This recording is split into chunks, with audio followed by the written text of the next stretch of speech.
있습니다. 참 반짝반짝하십니다. 라고 한번 인사를 나눠보도록 하겠습니다. 참 반짝반짝하십니다. 네. 뭐 이렇게 하기 싫으셔서 안 하셔도 상관은 없는데, 네. 반짝을 한 번만 하면 그건 문제가 됩니다. 네. 반짝하십니다. 이거는 문제가 될 수 있기 때문에, 한국말이 참 달라서 예전에 이제 한참 이제 인터넷에 이제 돌아다녔던 유머 이야기인데 어떤 학생이 이제 교수님께 학점을 받았는데 본인이 정말 열심히 공부를 하고 이렇게 과제도 내고 해서 당연히 A를 받을 거라고 생각을 했는데 이제 성적을 막상 받아 보니까 B의 학점을 받았다고 하더라고요. 그래서 이제 이 학생이 교수님께 메일을 보냈다고 합니다. 그래서 열심히 자기가 어떻게 이 수업을 위해서 노력을 했고 그 내용들을 열심히 적어서 이렇게 교수님께 보내드리고 이제 내가 성적이 다시 이렇게 좀 상향 조정되겠지 했는데 이게 반영이 전혀 안 되더래요. 그래서 나중에 왜 교수님이 메일을 읽으셨을 텐데 왜 아무런 반응이 없으실까 해서 보낸 메일 제목을 봤더니 단어 한 글자를 오타를 보낸 거예요. 제목이 교수님께서 저에게 B를 주셨습니다. 이렇게 제목을 써야 되는데 교수님께서 저에게 B를 주셨습니다. 이렇게 제목을 적었다고 하더라고요. 네, 한국말 이렇게 한 글자 차이로 다르기 때문에 다시 한번 우리 옆에 반짝반짝하십니다. 칭찬하는 마음을 담아서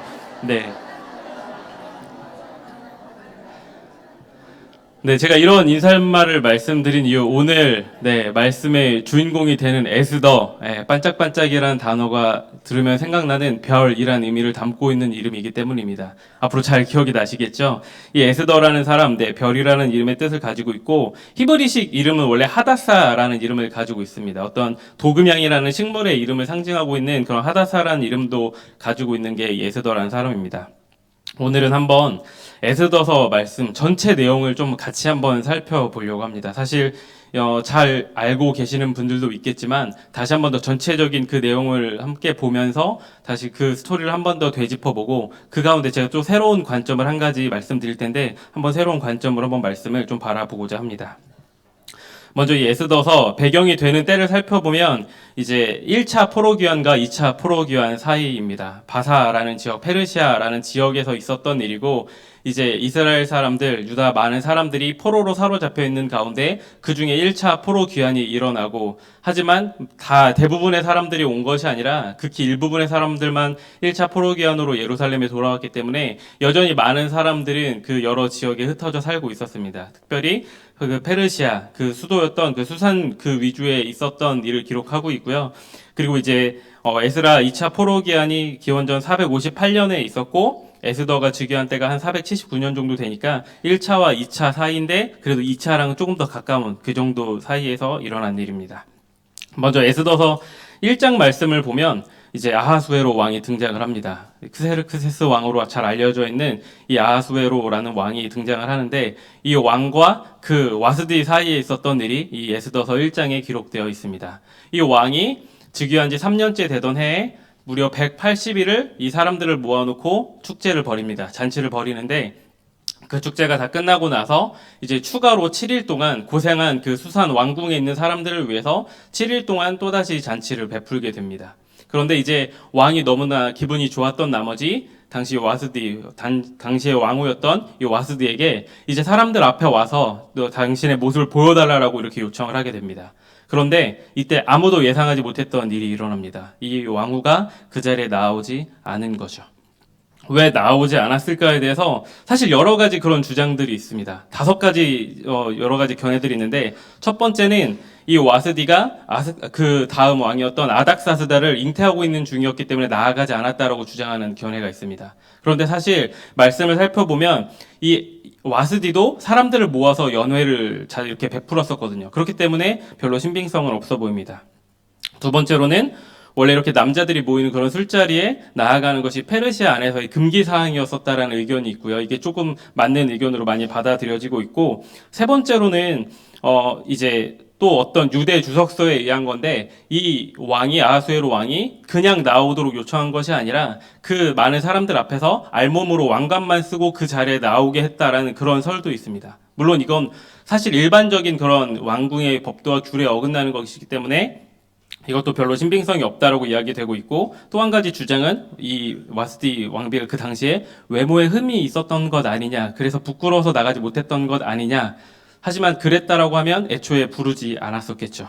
그리고 마지막 다섯 번째는 그 자리에 이렇게 나아가는 것이, 이미 많은 사람들이 술에 취해 있는 그런 상황 가운데 그 자리에 나아가는 것이 그 왕후의 품격을 떨어뜨리는 일이기 때문에 그 자리에 나아가지 않았다는 주장이 있습니다. 일반적으로 이제 두 번째와 그 페르시아의 금기였다라는 것, 그리고 마지막 다섯 번째 왕후의 격을 손상시키는 이유이다라는 것이 일반적으로 참 받아들여지고 있는 일입니다. 그런데 이제 이 일이 있은 후에 와스디가 그 자리에 나오지 않은 것도 참 놀라운 일인데, 이제 그 일로 인해서 와스디가 폐위당하는 일이 발생을 합니다. 이 아하수에로 왕이 신하들을 모아놓고 이때 어떻게 했으면 좋겠는지 의논을 한 이후에 와스디를 폐위시키는 그런 더 놀라운 일이 벌어지게 됩니다. 그리고 이제 2장으로 넘어가면 이제 드디어 모르드게와 에스더가 등장을 하게 됩니다. 사실 2장 5절 말씀과 6절 말씀에 이 에스더와 이 모르드게에 대한 소개가 잘 나와 있는데, 특별히 모르드게에 대한 소개가 좀 더 집중적으로 나와 있습니다. 그래서 2장 5절 말씀 보시면 이름이 모르드게고 베냐민 자손이고 기스의 증손이고 시므이의 손자고 야엘의 아들이었다.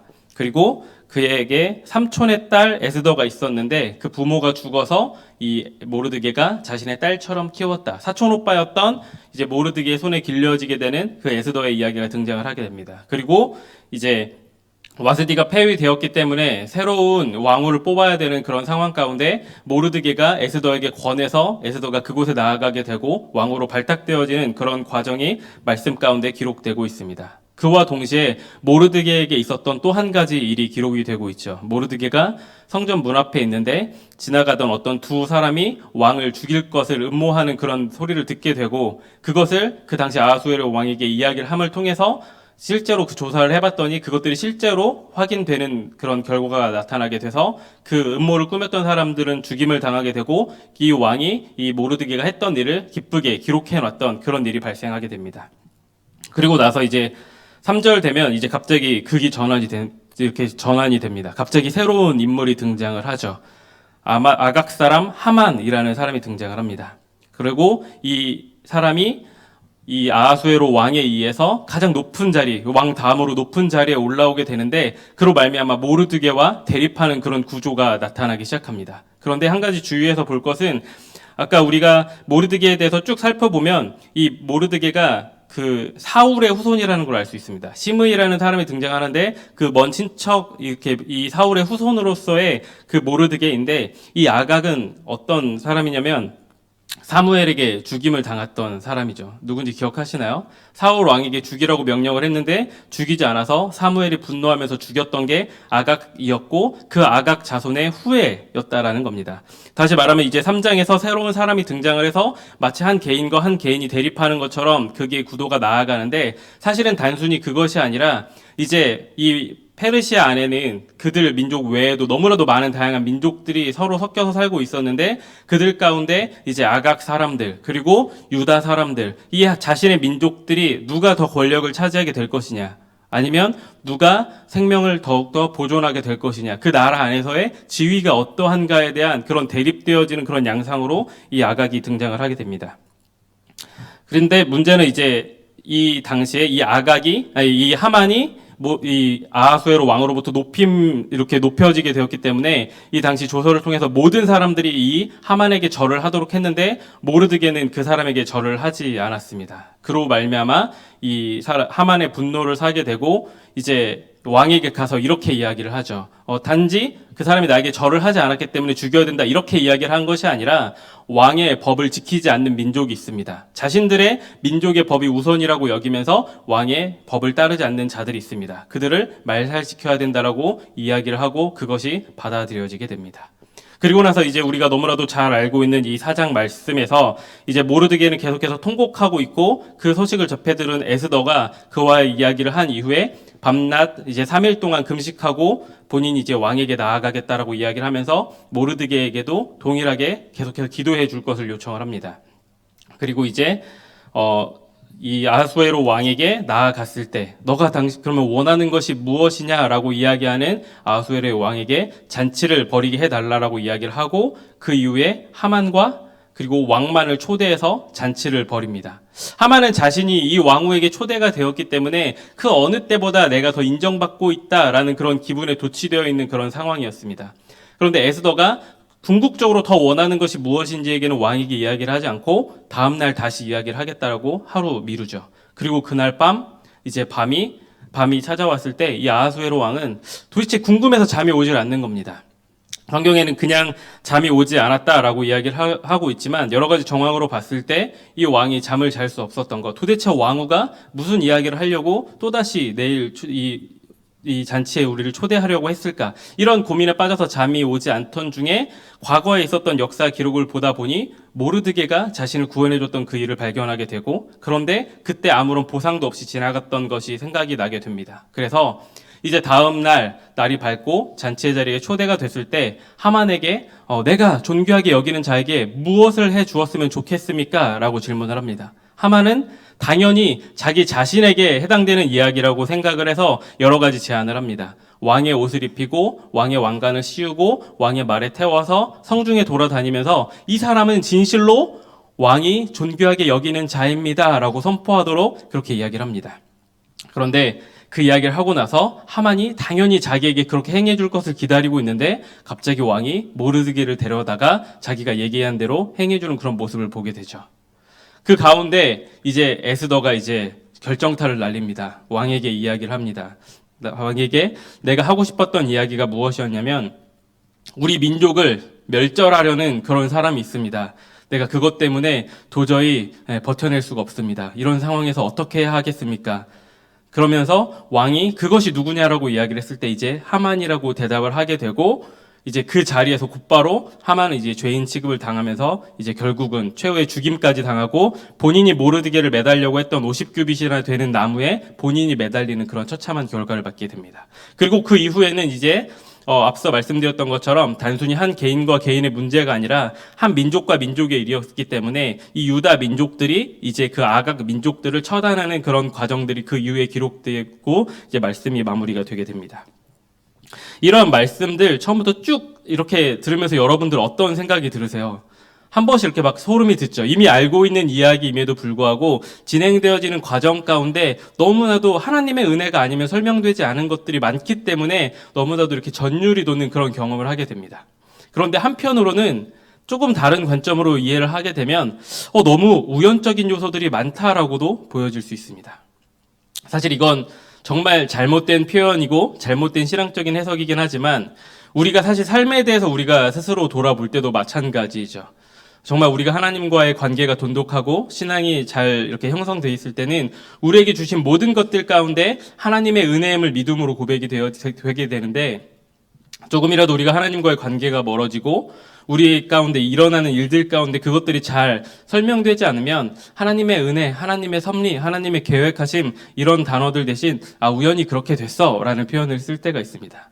사실 그것보다 더 안 좋은 표현을 더 자주 쓰는 표현이 있죠. 때때로 그냥 겸손히 낮추는 그런 의미에서 쓰는 단어이기도 하지만 그냥 운 좋게 그렇게 됐어 라는 그런 단어들을 쓰기도 합니다. 하지만 우리가 신앙인의 자세로서는 결코 해서는 안 되는 그런 신앙적인 태도, 그런 것들을 바라보는 관점입니다. 제가 오늘 이제 한 가지 키워드를 가지고 여러분들과 계속해서 말씀을 나누려고 하는데요. 새로운 관점을 통해서 사실 오늘의 이야기에서 우연처럼 여겨지는, 비록 그렇게 보면 안 되지만 너무나 이것들이 진행되는 과정들이 너무 맥락의 흐름과 상관없이 우연적인 요소처럼 여겨지는 것들, 그런데 그것들을 어느 정도 풀어줄 수 있는 한 가지 키워드를 여러분들에게 말씀드려 보려고 합니다. 사실 제가 말씀드리는 것 이것도 절대적이진 않습니다. 결국은 이 사람들이 여러 가지 연구와 결과를 통해서 해놓은 것이기 때문에 이것이 100% 절대적이라고 이야기를 할 수는 없지만 이러한 관점으로도 이런 말씀들이 해석이 가능하다라는 것들을 여러분들에게 한번 말씀드리기 위해서 한번 말씀을 드리고자 합니다. 요즘 이제 상담을 할 때 어떤 사람들과 상담을 하고 관계를 형성해서 할 때 어떤 사람에게 문제가 발생을 했을 때 대부분 그 사람 개인과 개인의 상담을 통해서 그 개인만을 바라보는 경우는 거의 없습니다. 이 사람이 왜 이런 문제를 갖게 되었는지 이 사람이 속해 있는 주변의 환경을 같이 파악하는 것이 일반적인 그런 상담의 모습이죠. 그래서 그 사람들이 특별히 어떠한 상처의 과정 때문에 마음이 상했건지 혹은 어떤 성장 발달 과정에 어떤 문제가 있었는지 이런 것들을 같이 바라보는 게 일반적인 그런 상담의 과정인데 그래서 요즘에는 가족 상담을 참 많이 합니다. 그래서 특별히 어린 아이들이나 이렇게 청소년들도 어떤 문제 행동을 보일 때 그 행동이 그 아이들로만 비롯된 게 아니라 그 가정에 뭔가 문제가 있을 수도 있다라는 여지를 가지고 가족 전체가 같이 상담을 하는 것을 요즘에 많이 선호를 하고 있습니다. 특별히 그러한 여러 가지 이론들을 주장한 사람 중에 보웬이라는 사람이 있습니다. 이 사람이 주장하고 있는 대표적인 이론이 자기 분화입니다. 자, 이렇게 말씀드리면 조금 단어들이 점점 어려워지기 때문에 자기 분화 혹은 자기 개별화라는 단어를 이야기를 하는데 사실 우리는 이미 너무나도 익숙히 알고 있었던 개념입니다. 이제 뭔가 정립된 단어로 말씀을 드리는 거지만 사실 이 단어와 연관성 있는 단어 우리가 너무 예전부터 많이 써왔던 마마보이라는 단어입니다. 자기 분화라는 것은 어떤 것이냐면 어떤 사람이 이제 원가족으로부터 제대로 정서적인 분리가 일어나지 않았을 때 문제가 생긴다라는 그런 이론입니다. 자기 분화. 그러니까 어렸을 때는 당연히 부모님과 밀접한 관계를 형성하고 계속해서 자라는 것이 맞는데 어느 정도 이렇게 성장 발달 과정을 거치면서 서서히 이제 부모님과 이렇게 분리되고 독립되는 그런 과정을 거쳐야 된다라는 것을 이야기하는 겁니다. 근데 이게 이렇게 이야기를 하면 그러면 자녀들과 함께 사는 것 아니면 부모님 자녀들과 연락하지 않아야 하는 것 이런 여러 가지들을 생각할 수 있는데 그 정도를 이야기하는 것이 아니라 같이 이렇게 물리적으로 같이 지내고 이렇게 관계를 형성하는 것 외에 감정적으로 혹은 본인이 이성적으로 부모님과 서서히 이제 독립되는 그런 과정이 자연스럽게 성장 발달 과정에 있어야 된다라는 이론입니다. 그런데 만약에 그것들이 주변 환경의 문제나 어떤 가정의 여러 가지 문제로 인해서 제대로 이루어지지 않으면 그 사람이 여러 가지 문제를 나타낸다라는 그런 이론이고 많은 가족 상담에서 그걸 정설처럼 받아들여지고 있는 이론입니다. 그래서 이제 아까 마마보이라는 단어를 말씀드렸는데 이런 것들이 정상적으로 나타나지 않는 사람들을 이제 우리는 마마보이라고 이야기를 하죠. 너무나도 부모님께 의존적인 성향을 갖고 자기 스스로 무언가 결정하지 못하고 모든 것을 이제 부모님께 물어봐야 결정할 수 있고 부모님의 말을 거스를 수 없는 그런 사람들. 이런 사람들은 이제 부모님과 이런 개별화, 이런 분화가 잘 일어나지 않은 그런 사람들입니다.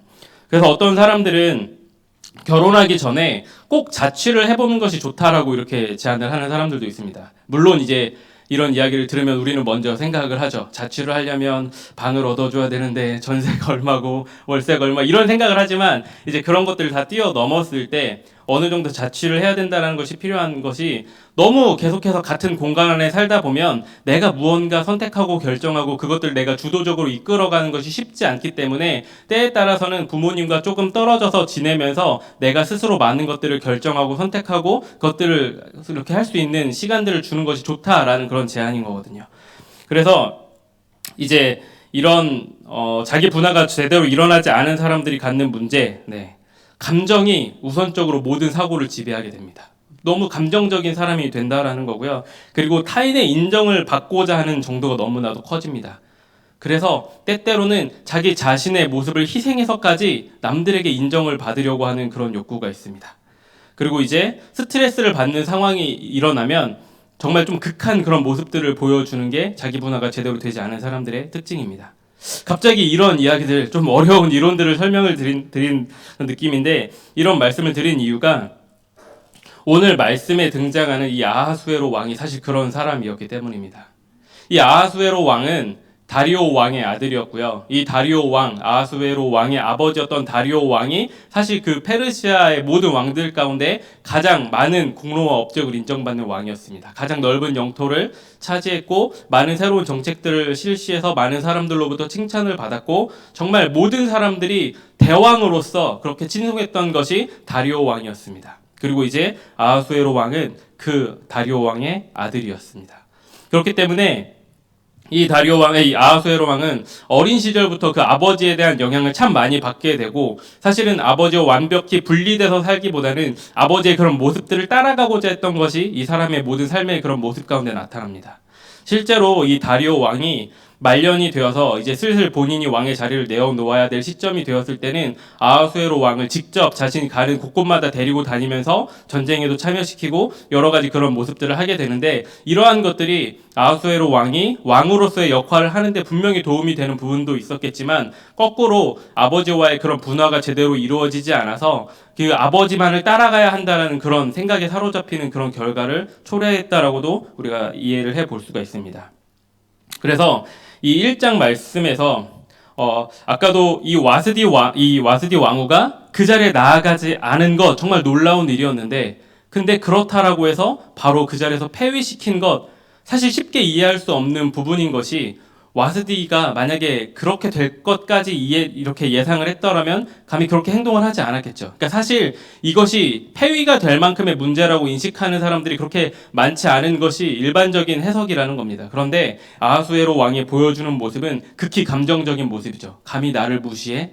누구보다 남에게 인정받고 싶은 그런 욕구가 강했던, 그래서 아버지가 해왔던 유업들을 놓치지 않고 계속해서 해오고 있었던 이 왕에게 있어서 이 와스디의 그런 행동은 많은 분노를 일으킬 수밖에 없습니다. 그런데 또 한 가지 재미있는 사실은, 그렇게 분노가 일었으면 그 자리에서 와스디 왕후를 바로 폐위시켜버리는 게 더 맞는 일일 텐데, 분노에 가득 찬 상태에서 신하들을 불러 모아서 회의를 합니다. 어떻게 하면 좋을까요? 라고 신하들에게 의견을 묻습니다. 이런 모습을 통해서 정말 정형적인 이 자기 분화가 되지 않은 그런 모습을 발견할 수 있습니다. 이 신하들에게로부터도 본인이 꾸준히 인정받고 싶어하는, 본인 스스로 무언가를 결정하는 것이 결코 쉽지 않은 그런 모습을 이 왕은 계속해서 보여주고 있습니다. 또 한 가지 살펴볼 수 있는 것은, 이제 에스더가 3일 밤낮 굶은 이후 왕에게 나아갔을 때 그 왕이 에스더를 바라보는 표현, 너무나 사랑스러웠기 때문에 이 나라의 절반이라도 너에게 주겠다라는 그런 표현을 하고 있습니다. 한 가지 의문스러운 건 3일 동안 굶은 이 왕후의 모습이 얼마나 사랑스러울 수 있었을까. 안타깝게도 이 아하수에로 왕이 하나님을 잘 믿는 그런 사람이 아니었기 때문에 하나님께서 주시는 사랑의 마음으로 바라본 것도 아닌 것 같은데, 어떻게 그렇게 사랑스러워 보일 수 있을까? 물론 하나님의 그런 놀라운 섭리라고 이해를 할 수 있지만, 또 이런 심리학적인 관점으로 바라봤을 때는 아까 말씀드렸던 것처럼 그 어떤 것보다 감정적인 부분에 치우쳐져 있었던 왕이었기 때문에 그 어느 때보다 수척해 보이고 조금은 아파 보였던 이 에스더에 대해서 연민의 정을 느끼게 되고, 그 사람이 원하는 것 과하게 이야기를 하지도 않았는데 나라의 절반까지도 내어주겠다라고 이야기하는 그런 모습이 펼쳐지게 됩니다. 재미있는 사실은 이 아하수에로 왕뿐만 아니라 에스더 역시도 자기 분화가 제대로 되지 않았던 사람이라는 겁니다. 앞서 말씀드렸던 것처럼 이 에스더라는 사람, 사실 2장 5절부가 이렇게 요 6절, 7절 에스더에 대해서 설명이 나오는데, 사실 모르드기에 대한 설명이 먼저 나오죠. 그 사람이 어떤 사람의 후손이고 쭉 설명이 된 이후에 고아였던 이 에스더가 그 밑에서 자랐다라는 그런 이야기가 기록이 되어 있습니다. 에스더가 단순히 고아로서 그 사촌 오빠의 집에서 딸처럼 길리워졌다라는 것만 가지고도 얼마나 힘든 삶을 살았는지 예상해 볼 수 있는데, 문제는 이게 그들이 포로로 사로잡혀가서 페르시아에 살고 있었다라는 것이죠. 어찌 보면 이 에스더가 의지하고 의존할 수 있는 대상이 모르드게밖에 없다라는 것을 의미하고요. 다시 말하면 이 에스더 역시 그렇게 자기 분화가 온전히 이루어지지 않은, 물론 그 대상이 부모님이 아닌 사촌 오빠이긴 하지만 동일하게 분화가 이루어지지 않은 그런 상태로 지내게 된다는 것을 유추해 볼 수 있습니다. 사실 그렇기 때문에 이 에스더는 모르드게가 제안하는 것들에 대해서 한 번도 거절하지 못합니다. 사실 왕후의 자리에 나아가게 된 것도 모르드게로 인함이고, 그곳에 나아가서 민족이 어디인지 밝히지 말라라고 이야기했던 것도 모르드게의 요청이었고, 나라가 위기에 처했을 때 사실 그조차도 모르드게가 어찌 보면 자초한 일이었지만 그 가운데 도움을 요청할 때 거절하지 못하는 그런 모습들, 물론 이제 그런 끈끈한 정과 여러 가지 모습이 있을 수 있지만, 그렇기에는 너무나도 자신의 모든 삶의 영역을 내어 맡겨야 되는 그런 선택들을 하는 걸 볼 때 이 에스더 역시 자기 분화가 덜 된 그런 모습을 보여줍니다. 이것이 중요한 것은, 이런 자기 분화가 중요한 것 중에 하나가 결혼 정년기가 되었을 때, 특별히 자기가 자신의 이런 상대 배우자를 선택할 때 어떤 사람의 통계 자료에 의하면 자기 분화 정도가 비슷한 사람을 대상으로 선택하는 경우가 참 많다라는 그런 통계 자료가 있더라고요. 물론 이제 하나님의 섭리 안에서 그에게 특별히 더 아름답게 보여지게 만드신 그런 계획하심이 있었겠지만, 이 아하수에로 왕의 관점에서 봤을 때 본인과 비슷한 느낌을 주는 에스더에게 더 끌렸을 수도 있다라는 그런 새로운 관점이 제시되는 이유입니다. 물론 이 에스더는 대신 이 아하수에로 왕의 이 이후의 삶에 대해서는 잘 기록되어 있지 않습니다. 아시는 분은 아시겠지만 이 이후에 이제 결국은 자신의 신하에게 암살당해서 아하수에로 왕은 이렇게 삶을 마감하게 되면서 그 성격적인 부분이 어떻게 변하는지는 밝혀지지가 않는데, 이 에스더는 이 4장 14절, 오늘 우리가 함께 읽었던 이 말씀의 선포 이후에 조금 달라지는 그런 모습을 보입니다. 사실 자기 분화가 제대로 일어나지 않은 것이 어떻게 보면 약간 자기의 정신병리적인 그런 모습인데, 이것이 계속해서 시간을 두고 치유하는 경우가 있지만 특별한 어떤 계기를 통해서 이것들이 완벽히 분화되는 경우도 발생을 하거든요. 근데 물론 에스더에게 어떤 일이 있었는지 모르겠지만 갑자기 이 14절 처음으로 선포를 하죠. 자기 자신의 의견을 강하게 피력을 합니다. 우리 한 번 더 읽어보도록 하겠습니다. 시작. 이때 내가 만일 잠잠하여 말이 없으면 다른 데로 말미암아 노임과 구원을 얻으려니와 너와 내 아버지 집은 멸망하리라. 내가 왕후의 자리를 얻은 것이 이때를 위함이 아닌지 누가 알겠느냐 하니. 자, 이 모르드게가 너가 그렇게 해야만 한다라고 이야기를 했을 때 어떤 역동이 작용했는지는 모르겠는데, 그 이후에 16절에 처음으로 이제 에스더도 자신의 의견을 적극적으로 피력을 합니다. 그러면 내가 3일 밤낮 열심히 금식하면서 기도할 테니 당신도 그렇게 하십시오. 네, 요청을 하기 시작을 합니다. 이후에 이제 나타나는 에스더의 모습은 이제 더 이상 이제 모르드게에 속해서 어떤 것들을 하기보다는 자기 주도적인 그런 모습들을 나타내서 보여주는데, 말씀이 마무리되는 시점에서 특별히 이제 9장 잠시만요.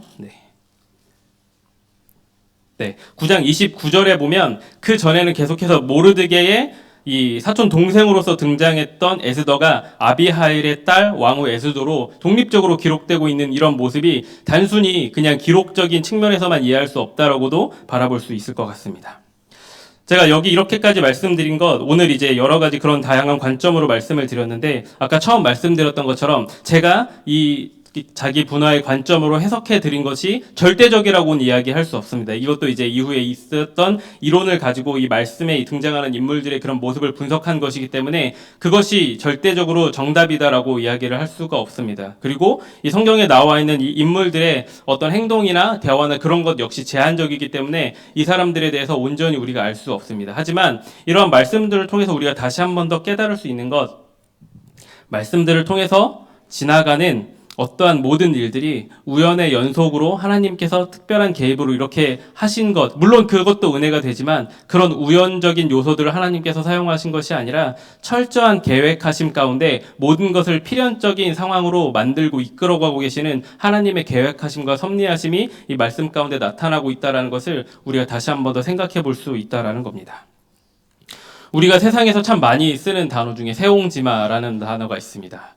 변방 노인의 말, 우리가 너무나도 잘 알고 있는 것처럼 그 노인의 말이 갑자기 어느 날 도망가서 주변 사람들이 다 슬퍼했는데, 이 노인이 기다리는 가운데 다시 이제 말이 또 다른 말을 데리고 옵니다. 그래서 다들 기뻐하고 있는데 이 노인은 또 걱정을 하면서 이게 또 어떻게 될지 모른다라고 이야기를 할 때 아들이 그 말을 타다가 다리가 부러지게 되죠. 그리고 다들 또 걱정할 때 이 노인은 오히려 거꾸로 좋은 일이 또 일어날 수도 있다라고 이야기했더니 실제로 전쟁이 일어나서 그 아들이 전쟁에 나가지 않게 되었다. 그래서 우리가 세옹지마라는 단어 너무나도 익숙하게 잘 사용을 하고 있습니다. 하지만 우리 신앙인이 아까 이렇게 우연이라는 그런 단어, 운이 좋았어 이런 단어와 더불어서 사실 이 세옹지마 이런 모습은 우리 신앙인의 태도와는 맞지 않죠. 너무나도 차이가 있습니다. 세옹지마에서는 결과론적으로 모든 걸 이야기합니다. 사실 이렇게 될 줄 알았는데 이렇게 됐으니까 결과론적으로 좋았던 일이구나. 하지만 이렇게 됐으니까 결과론적으로 나빴던 일이구나. 예상할 수 없는 일들을 결과론적으로 해석하는 것이 사실 세옹지마 그 관점입니다. 하지만 우리가 믿는 사람들은 우리에게 일어나는 모든 일들, 마치 세옹지마처럼 때로는 좋은 일이 나중에 나쁜 일이 되기도 하고 나쁜 일이 좋은 일이 되기도 하지만 그것이 어떤 우연의 연속으로 일어나는 것, 결과로 말할 수 있는 그것이 되는 것이 아니라 그 모든 것들을 이끌어가고 계신 하나님의 섭리하심과 인도하심, 계획하심이 우리 가운데 있다는 것을 우리는 믿음으로 끊임없이 고백해야 된다는 것, 그걸 여러분들에게 말씀드리고 싶습니다. 세옹지마와 오늘의 이제 이 고백에는 분명한 차이점이 있습니다. 세옹지마는 사실 어떠한 결론으로 갈지 모릅니다. 아까 말씀드렸던 것처럼 그 당시에는 그 아들이 전쟁터에 나가지 않은 것까지가 언급되면서 하나의 해피엔딩처럼 보여집니다. 하지만 우리가 말하는 그런 일반적인 세옹지마의 상황들이 앞으로 그들의 삶을 어디로 이끌어 갈지에 대해서, 그 우연이라는 그 단어 안에 어디로 이끌려 가게 되는지에 대해서 우리는 고백할 수 없습니다. 하지만 그것들을 다 과감히 내려버리고 이제 하나님의 계획하심 안에서 사는 우리들은 당연히 우리의 모든 삶의 결론이 해피엔딩이라는 것을 고백할 수 있습니다.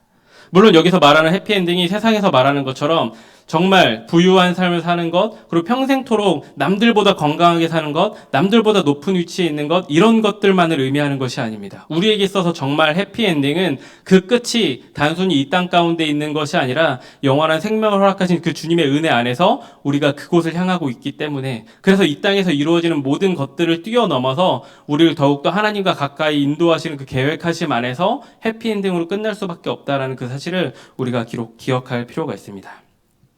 저는 종종 이제 우리의 삶에 대해서 이야기를 할 때 그 원통에 비유하는 걸 참 좋아합니다. 하나의 원통에 빨려 올라가는 그런 물로서 비유하는 그런 경우가 참 많은데, 때에 따라서는 이렇게 어디 이렇게 좌우로 부딪히면서 올라가는 사람도 있고, 그냥 다이렉트로 올라가는 사람도 있고, 사람에 따라서는 그 폭이 좀 좁은 사람도 있고, 넓은 사람도 있고, 뭐 이렇게 길이가 짧은 사람도 있고, 이렇게 긴 사람도 있겠지만, 우리 믿는 사람들은 모두 궁극적으로 그렇게 하나님의 뜻과 계획하심 안에서 그 하나님의 나라로 올라가고 있다라는 그 사실을 우리가 기억해야 됩니다. 때때로 우리가 너무나도 이렇게 편협한 시선으로 바라보고 있을 때는 우리가 빨대 통 벽에 부딪히는 그 순간, 혹은 통에서 튕겨 나와서 혹은 수평 올라가지 못하고 수평의 위치에 있는 것처럼 그렇게 여겨질 수 있지만, 조금만 시선을 멀리해서 보면 결국은 우리가 하나님의 계획하심 안에서 그 하나님의 나라에 매일매일 걸어가고 있다는 그 사실을 깨달을 수 있습니다. 그 깨달음 안에서 오늘 하루도 하나님 앞에 더욱더 감사하는 삶을 살았으면 좋겠습니다. 지난 우리의 모든 삶을 돌아볼 때 오직 하나님께 감사의 고백이 우리 가운데 넘쳐날 수 있기를 축복합니다. 그리고 앞으로 또한 우리에게 주어진 모든 삶, 그 역시도 하나님께서 인도하실 것을 믿음으로 고백하는 가운데 하나님 나라에 가는 그 날까지, 그리고 그 이후 영원한 생명 가운데 늘 기쁨과 평안함으로 하나님만을 신뢰하는 우리 모두의 삶이 되시기를 주님의 이름으로 축복합니다. 기도하겠습니다.